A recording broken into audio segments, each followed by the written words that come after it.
Il y a plus de 50 ans, je découvrais à la bibliothèque de l'Arsenal, devant laquelle je suis, derrière moi, les remarques astrologiques de Morane Villefranche,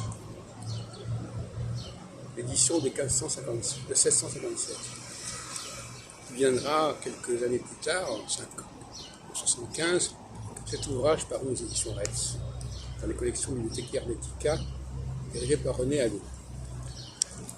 Et cet ouvrage m'a paru extrêmement intéressant.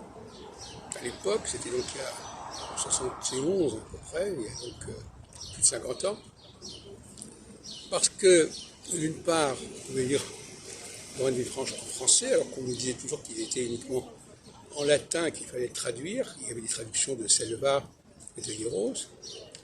Et deuxièmement, parce que en permanence, il se référait à l'Astrologia Gallica, qui paraîtrait en 1661, après sa mort. Et donc cet ouvrage me paraissait très intéressant à publier. Je l'ai signalé à André Barbeau. Mais à l'époque, personne ne connaissait finalement l'existence de cet ouvrage. On parle tout le temps de Morane Villefranche, mais on ne le lisait pas dans la langue qui était la sienne, la langue française. Et donc j'ai réparé cet oubli en 1975, comme je viens de le dire.